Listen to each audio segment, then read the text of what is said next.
In Deutschland sind ja Bauernaufstände nichts Neues. Schon 1524 kam es zu Bauernkriegen. Damals hatten die Bauern die 1520 erschienene Schrift Martin Luthers von der Freiheit eines Christenmenschen falsch verstanden. Dort sagte Luther nämlich, dass kein Christ Knecht eines anderen Menschen sein kann. Aber damit waren natürlich nicht die Bauern gemeint und ihre Hoffnung, dass damit das Feudalsystem wohl dem Ende zugeht, wurde bitter enttäuscht.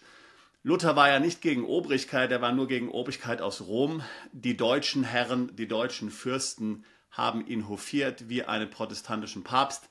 Das hat ihm natürlich gefallen und so setzte er sich dafür ein, dass der Bauernaufstand blutig niedergeschlagen wird. Soweit zur Geschichte. Die aktuellen Bauernproteste in Deutschland und ähnliche Proteste gab es ja in anderen Ländern, wie zum Beispiel den Niederlanden, sind ja hoffentlich nicht blutiger Natur. Hier geht es darum, dass die Bauern mehr Abgaben bezahlen müssen, zum Beispiel auf Diesel, was sie momentan nicht tun müssen.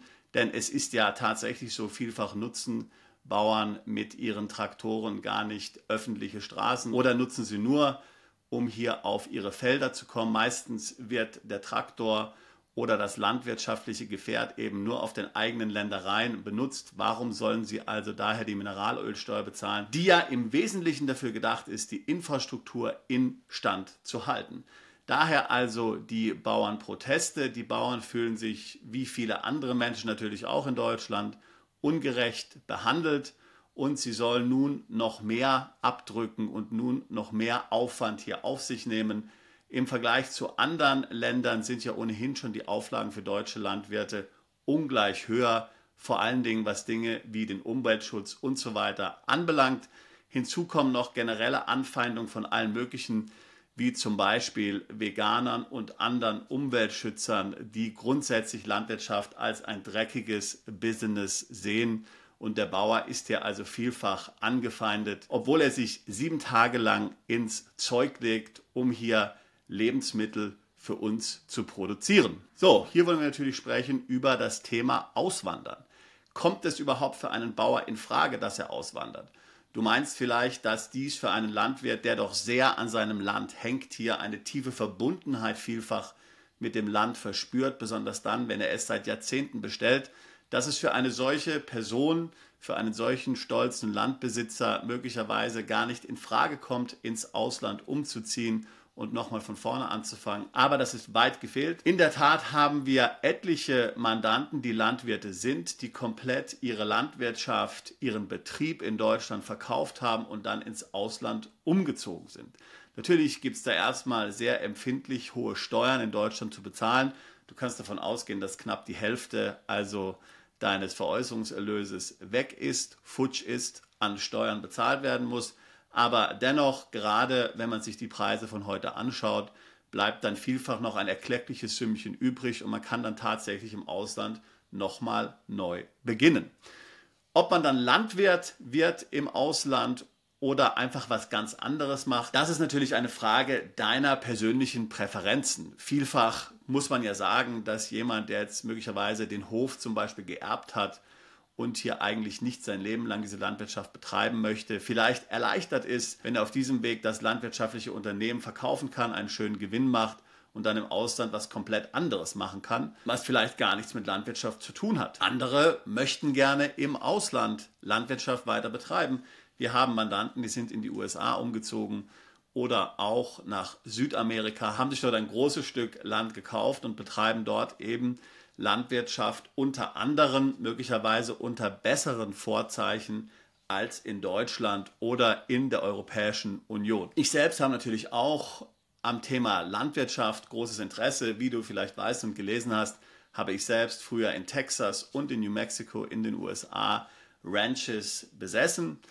Heute habe ich keine Ranch in den USA mehr. Natürlich, ich habe nie professionell Landwirtschaft betrieben. Ich würde mich jetzt nie anmaßen, hier mich einen Landwirt zu nennen, aber die Landwirtschaft fasziniert mich sehr. Diese Verbundenheit, die man empfindet, wenn man über sein Land läuft, diese Einheit mit dem Land, eins mit dem Land zu werden, das ist schon etwas sehr Besonderes. Diese Erfahrung habe ich natürlich auch schon so ein bisschen gemacht. Das heißt, ich glaube, ich kann hier tatsächlich mitfühlen, wie es vielen Landwirten geht. Ich denke also, viele Landwirte werden daher den Wunsch haben, im Ausland eben nochmal hier was ganz Neues im Bereich Landwirtschaft aufzubauen, was ihr eigenes ist, ihr eigenes Land, was sie dann bestellen und bearbeiten können nach ihren eigenen Vorstellungen. Vielleicht was komplett anderes anbauen, eine ganz andere Landwirtschaft betreiben, als sie es in Deutschland getan haben.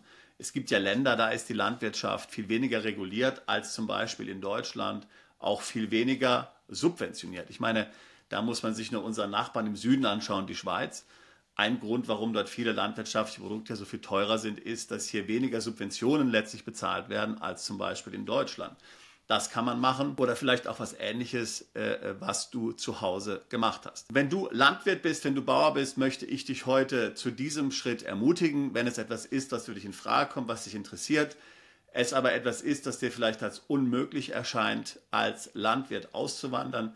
Wie gesagt, es ist ganz und gar nicht so. Wir haben einige Mandanten, die diesen Schritt ins Ausland gemacht haben.